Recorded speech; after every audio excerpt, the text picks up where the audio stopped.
Okay, तो चलिए इस वाली वीडियो में हम बात कर लेते हैं रेडियो फ्रिक्वेंसी जो पावर है हमारी, और एक जो कंपैरेटिव पॉइंट है इसी के कंपैरिजन में वो है डेसिबल। तो कैसे हम जो पावर है नॉर्मली आज तक हम देखते आए हैं कि हमारा वॉट्स में, मिली वॉट्स में, किलो वॉट में, इस तरह से हमने पावर को मेजर किया था, है ना। पर कैसे हम उसको वायरलेस के डोमेन में फिर डीबी डीबीएम से कंपेयर करते हैं ना, तो उसकी बात करेंगे। सबसे पहले जान लेते हैं एक बार कि एम्पलीट्यूड किसको बोलते हैं। जब भी हमने लास्ट में सिग्नल बैंडविड्थ देखा था, चैनल्स की बात की थी, फ्रीक्वेंसी वेवलेंथ की बात की थी, ठीक है। और यहाँ पे अगर आप देखेंगे ना कि जो भी आप एक फ्रीक्वेंसी ले रहे हो, फॉर एग्जांपल उस फ्रीक्वेंसी के अंदर मैं अगर बताऊं, यहाँ से आपने शुरू की, आप पीक तक गए पॉजिटिव में, फिर आप वापस जीरो तक आए और फिर पीक तक गए नेगेटिव में, ठीक है। ये एक आपका यहाँ तक क्या हो गया, साइकिल पूरा। अब इसका ये जो गैप है ना, ये वाला टोटल, इसको बोलते हैं एम्पलीट्यूड। की मतलब इसकी रेंज, इसकी हाइट, इसकी स्ट्रेंथ क्या है आपके सिग्नल की। तो स्ट्रेंथ को एक तरह से बोलते हैं आपका एम्पलीट्यूड, ठीक है। तो जी आप नॉर्मली अब इसकी जरूरत कहाँ पड़ती है, कहाँ पे हमें इसकी सिग्निफिकेंस है वायरलेस नेटवर्किंग में। सिंपली आप एक चीज समझ के देखिए, मैं यहाँ पे खड़ा हूँ और आप मेरे से कुछ दूर खड़े हैं, तो मैंने हल्के से आपको बोल दिया है कि हेलो। आपने नहीं सुना होगा अगर आप बहुत दूर हैं तो। इसके लिए मेरे को क्या करना पड़ेगा, अगर आपको सुनानी है मुझे अपनी आवाज, तो मुझे अपना जो बोलने की जो पिच है, जो टोन है, वो तेज करनी पड़ेगी ना, हेलो, इस तरह से, और बहुत तेज बोलना पड़ेगा, तब जाके आपको सुनेगा, है ना। चीख मारनी पड़ेगी मुझे, ठीक है। और एक एग्जांपल मिलेगा आपको, बुक में भी मिलेगा ये वाला एग्जांपल, और बहुत अच्छा प्रैक्टिकल एग्जांपल है कि मान लो एक बंदा यहाँ खड़ा है कोई भी, और एक बंदा यहाँ खड़ा है, और इसके हाथ में भी एक रस्सी है और इसके हाथ में भी एक रस्सी है, और इसने रस्सी को थोड़ा सा हिला दिया, तो ये हिलते हुए रस्सी यहाँ तक हो जाएगी और उसको पता भी नहीं चलेगा कि सामने वाले साइड से किसी ने रस्सी को हिलाया था, उस दूसरे बंदे ने।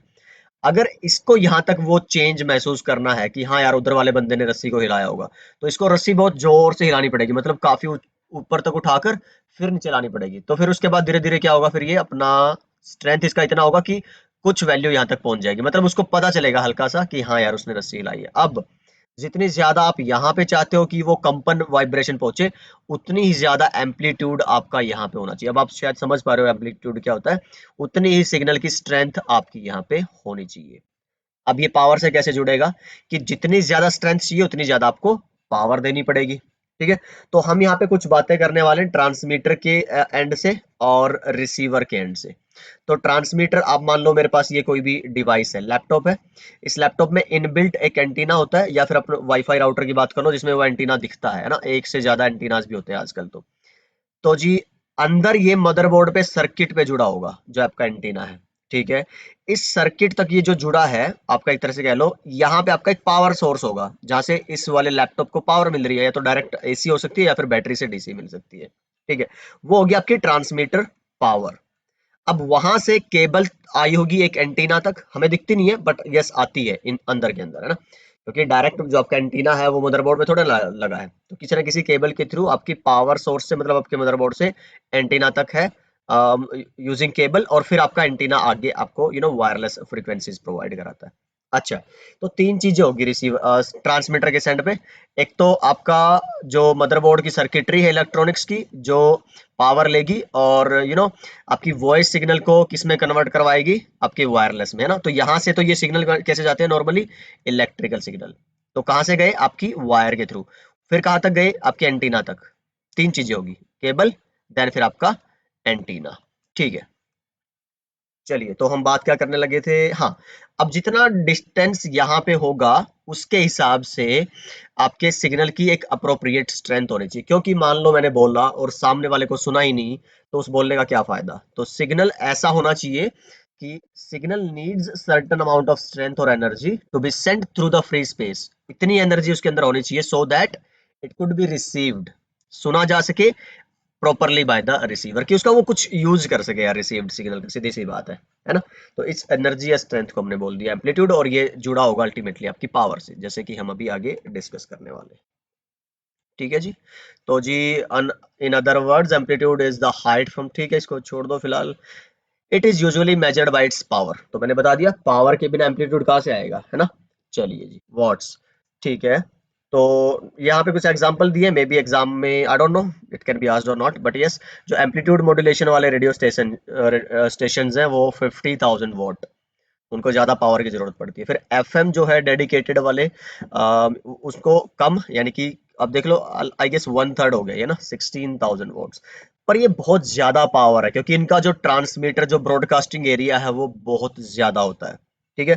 पर इन कंपैरिजन जो हमारी वायरलेस नेटवर्किंग है, वो एक कम डोमेन तक जुड़ी होती है, कम डिस्टेंस तक। जो आपका बीएसएस है, मतलब जो एक एक्सेस पॉइंट है, उसकी क्या रेंज होती है आपकी? 20 मीटर, 15 मीटर, 25 मीटर, उसके आसपास।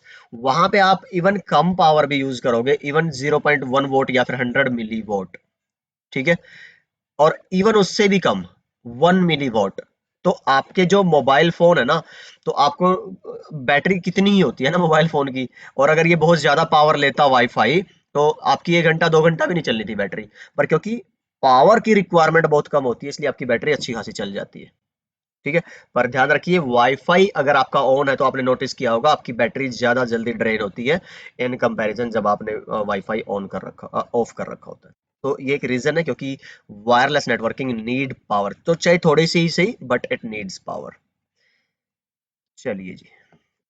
उसके बाद फिर अगर हम बात कर लें कि पावर को और डेसिबल से कैसे इन्होंने रिलेट किया है। अब कहता है कि यार, पावर जब भी आपने बोल दिया वॉट के अंदर है ना, मिली वॉट और वो जो भी, क्योंकि मिली वॉट की बात क्यों कर रहा हूँ, क्योंकि मैं जो हमारी नेटवर्किंग है, वायरलेस नेटवर्किंग, उसमें हम ज्यादा पावर की बात नहीं करते, तो मिली में काफी है। जैसे मैंने अभी मोबाइल फोन का एग्जांपल दिया था आपको, तो इसको बोलते हैं एब्सोल्यूट पावर। ठीक है। आपने बता दिया कि इतनी वैल्यू है, तो इतनी ही है। चलिए जी। फिर लेकिन अगर मैं बात करूं कि मेरे को कई बार क्या होता है कि अलग अलग ट्रांसमीटर्स हैं, ठीक है, उनके बीच में कंपैरिजन करना है। अब जैसे मैं एक सिंपल एग्जांपल ले लूं, मेरे पास ना एक ट्रांसमीटर है, ट्रांसमीटर वन, और दूसरा ट्रांसमीटर है ट्रांसमीटर टू। अब इसने जो पावर वैल्यू जनरेट करी है, वो आप बोल लो नॉर्मली है मेरा 1 मिली वॉट, और इसकी वैल्यू है 10 मिली वॉट। ठीक है।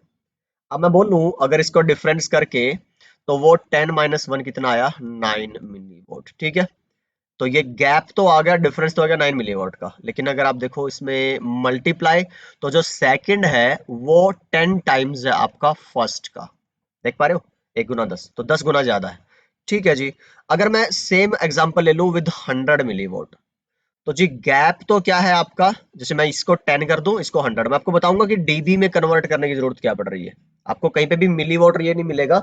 वायरलेस नेटवर्किंग में आपको डीबीएम, डीबी, डेसिबल, डेसिबल मिलीवोट यही मिलेगा। रीजन देखिए कि इधर 10, इधर 100 है। अब गैप अगर दोनों को करोगे, तो 100 - 10 90 का आया। लेकिन अभी भी डिफरेंस जो आपके रेशियो है, वो कितना है? 10 टाइम्स है। तो भाई जब भी कंपैरिजन करने होते हैं ना आपको वायरलेस नेटवर्किंग में, different antennas, different transmitters, different vendors के बीच में, और डिफरेंट कह लो, इवन एक ही वेंडर के अलग अलग आप क्या बोलोगे, जो सीरीज है एंटीनास या फिर एक्सेस पॉइंट्स की, उनके बीच में, तो ये एक एग्जैक्ट मेजरमेंट नहीं है। जो आपकी एब्सोल्यूट पावर है ना, उनको मेजर करना एक, आपको क्या बोलूं मैं, एक रेफरेंस पॉइंट नहीं देता एक तरह से। आप उसके बेस पे एग्जैक्टली जो वैल्यूज कंपैरिजन की चाहिए है आपको स्टैंडर्डाइजेशन के लिए, वो नहीं मिल पाती है। ठीक है। तो दे हैज लिमिटेशन। अगर मैं कोई ऐसा कैलकुलेटिव मेथड यूज करूं कि यार मैं चाहे माइनस करूं, चाहे मैं अपनी उसका रेशियो निकालूं, तो सेम वैल्यू आए, उसके बेस पे फिर कंपेयर करना दो एंटीनाज को, दो एपीज को, वो बहुत कंफर्टेबली इजी होता है। उसके लिए हम फिर यूज करते हैं आपका लॉग फंक्शन, लॉगरिथमिक फंक्शन, है ना। तो उसमें हम एक फॉर्मूला ले लेते हैं कि जो पावर वैल्यू थी उसको डीबी में कन्वर्ट कर दो। कैसे? log 10 में, मुझे ध्यान नहीं है, वो फॉर्मूला देख लेंगे आगे, आई गेस यही होता है 10 log 10। तो यहाँ पे पहला जो एंटीना होगा TX1, फिर TX2, दोनों को कंपेयर करके आप अपनी वैल्यूज को यहाँ से मान लो क्या होगा। आपने ले लिया कि जी 10 log 10, और एक की वैल्यू थी फॉर एग्जांपल 100, दूसरे की थी 10। तो 10 log 10, इसकी जो वैल्यू अब अल्टीमेटली किस में आ जाएगी? वो डीबी में। मान लो जितनी भी वैल्यू आएगी, वो अब पावर वोट, मिली वोट में ना कि डेसिबल में आ जाएगी। ठीक है। तो बस, अगर और कुछ नहीं समझ आ रहा, सिंपल सा ये याद रखिए, वायरलेस नेटवर्किंग में जब भी हम कंपैरिजंस की या फिर पावर वगैरह लिखने की बातें करते हैं, गेन लिखने की बातें करते हैं, कोई भी टर्म हो, वो आप डीबी के अंदर ही आएगी, डेसिबल के अंदर आएगी। आई गेस इतनी आपको बात क्लियर होगी होगी। ठीक है जी। ओके, फिर यही सारी बातें यहाँ पे लिखी है। ओरिजिनली ये डिजाइन किया गया था साउंड की इंटेंसिटी लेवल्स को मेजर करने के लिए, पर अभी ये पावर वैल्यू पे भी यूज किया जाता है। ओके, तो मैंने बोला कि माइनस करोगे तब भी सेम वैल्यू आती है इसमें, और डिवाइड करते हो तब भी। लेकिन यहाँ पे क्या लिखा है, रेशो का जो फॉर्मेट है जो मैंने आपको अभी दिखाया था, log 10 है ना, first value by second value, वो आपको वायरलेस में ज्यादा पॉपुलरली यूज्ड होता हुआ मिलेगा। ठीक है जी।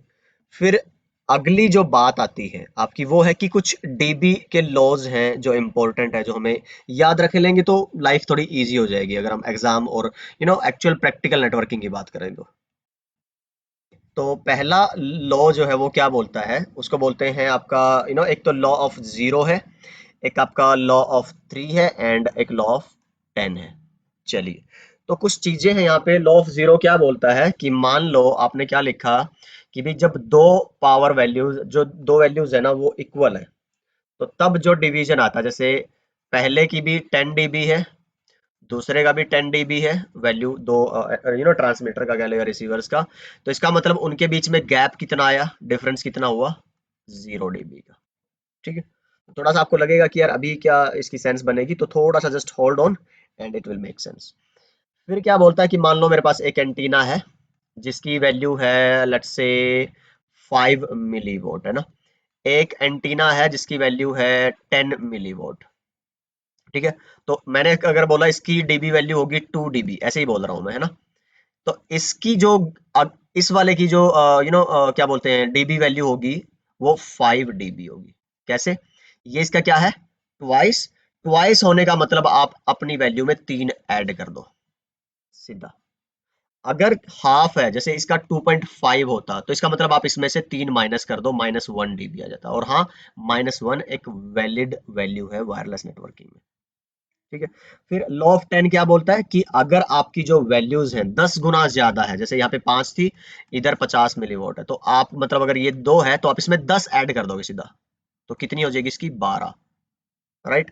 अगर कम है, जैसे इसकी 5 है, इसकी 0.5 मिलीवोट है, तो 10 गुना कम हुई ना, तो इसकी वैल्यू इसमें से 10 माइनस कर दो, 2 माइनस 10 -8। ठीक है, तो ये आपको ध्यान रखना है, ये वैल्यू लिखी। अगर ये नहीं, अभी थोड़ा सा जल्दबाजी में हो गया या कुछ भी, तो let me show you this theoretical portion here. Law of zero क्या बोलता है, value of 0 dB means to absolute power values are equal. ठीक है, तो अगर दो वैल्यू सेम है तो one is 0 dB greater than other. तो अगर आप लिख दिया मैंने 10 log 10, एंड एक वैल्यू थी 10, एक थी 10, 10/10 1, तो log जो 10 की वैल्यू 1 की निकालोगे ना, ये 0 आती है। तो इसलिए ये लो आया है, लॉ ऑफ जीरो। दो सेम अगर पावर जनरेट करने वाले एंटीनाज हैं, तो उसको बोलते हैं कि उनके बीच में जो गैप है वो 0 dB का, मतलब वो दोनों सेम वैल्यू जनरेट कर। सिंपली बोले ना 0 dB मतलब क्या, कि दो एंटीनाज अगर 0 dB उसमें है, वैल्यूज पे है, इसका मतलब वो दोनों सेम पावर जनरेट कर रहे हैं, सीधी सी बात है बस। ठीक है, और फिर अगर दूसरा बोले ना कि मान लो, हाँ ये तरीका ये मेरे को थोड़ा ठीक लग रहा है, कि मैं बोलूं कि एक एंटीना की वैल्यू है 5, एक की है 8, इसकी 8 dB है, इसकी 5 dB है। तो यहां से आप देखते ही अंदाजा लगा सकते हो। यहां से मैं आपको दोनों चीजें थोड़ा अच्छे से समझाना चाहूंगा कि यार 5 और 8, इसमें आप देख लोगे कि जो दूसरा एंटीना है ना, वो पहले वाले से डबल पावर पे है, डबल पावर जनरेट कर रहा है। कैसे, इसकी अगर 10 होगी तो इसकी 20 होगी। कैसे, मैंने ये सोचा, और 10 जरूरी नहीं है, मान लो इसका 50 अगर होगा तो ये 100 होगा, कोई भी वैल्यू हो सकती है। ये 8 होगा तो ये 16 होगी। तो ये देखो, कोई भी मर्जी वैल्यू हो, आप एक सिंगल फंक्शन से डिफाइन कर पा रहे हैं ना, ये फायदा होता है लॉग यूज करने का। ठीक है, यहां से कैसे पता चला मुझे, क्योंकि इधर 5 + 3 का मतलब ही क्या होता है, जो ये एब्सोल्यूट वैल्यूज है ना पावर वाली, वो ट्वाइस है, सीधी सी बात ये। ठीक है, फिर लॉ ऑफ 10 क्या बोलता है कि अगर ये वैल्यू +3 ना होके क्या है आपकी, +10 है। ठीक है, तो मतलब कि इधर आपको एक ट्रांसमीटर की वैल्यू मिल रही 5 dB, और इधर वाले ट्रांसमीटर की वैल्यू मिल रही 15 dB। मतलब ये कितना है, 5 + 10। +10 का मतलब होता है कि जो इधर की एब्सोल्यूट पावर जनरेट करी होगी उसने, ये अगर कर रहा था मान लो 50 मिलीवॉट, तो ये इसका 10 गुना होगा, 500 मिलीवॉट। ठीक है, आई गेस ये समझ आ गया होगा। अच्छा, और क्या बोलता है लॉ ऑफ 10 कि भाई अगर इधर -5 है, इस पे 5 dB था, इसका -5 dB है। इसका मतलब ये हुआ कि जो सेकंड वाला ट्रांसमीटर है उसका जो पावर लेवल है इससे 10 गुना कम है, तो वो कितना होगा, 5 मिलीवॉट। आई गेस अब आपको एक थोड़ा अंदाजा हो गया होगा। और लॉ ऑफ थ्री के अकॉर्डिंग भी अगर ये 5 है वैल्यू और ये 2 dB है, तो ये अगर आपका 5 या 8 मिलीवॉट पे था, जनरेट कर रहा था, तो ये हाफ कर रहा होगा उसका 4 मिलीवॉट। अब आपको आई गेस ये जो वैल्यूज हैं यहाँ पे, now they make sense to you. ठीक है, 0 है तो दोनों वैल्यू सेम है, और +3 की वैल्यू अगर डीबी में दिखा रहा है एक से दूसरे के कंपैरिजन में, तो वो डबल है। -3 दिखा रहा है तो वो हाफ है। +10 दिखा रहा है, दो वैल्यूज एक दूसरे से +10 में है, तो वो एक दूसरे का 10 टाइम्स है। -10 अगर दिखा रहा है तो एक दूसरे का 1/10 है। ओके, तो इसको थियरी से समझ लीजिए आप जरा यहाँ पे। मैंने लिखे हुए सारे नोट्स में आप देख लीजिए, लॉ ऑफ जीरो है, लॉ ऑफ थ्रीज है, लॉ ऑफ टेंस है, राइट। चलिए, आई गेस वीडियो कितनी होगी अभी हमारी, 16 मिनट। तो अगली वीडियो में हम फिर बात करते हैं कंपैरिजन एंड डीबीएम डीबी ये सब, एंड आपकी जो दो बड़े इंपॉर्टेंट चीजें हैं, EIRP RSSI, link budget and I guess एक एफएसपीएल। तो लेट्स सी अगली वीडियो में हम इसको कंक्लूड कर पाएंगे या फिर it will take more than one video. तो I hope this was informative for you. Please keep letting me know in the comments and mails कि हाँ ये ठीक है, अच्छे जा रहे हैं, सही है, नोट्स वगैरह ऑल अराउंड फीडबैक आपका ना, please let me know so that we could know that we are getting into the right direction, है ना। चलिए, मिलता हूँ आपसे अगली वीडियो में। Bye bye, take care and yes keep smiling.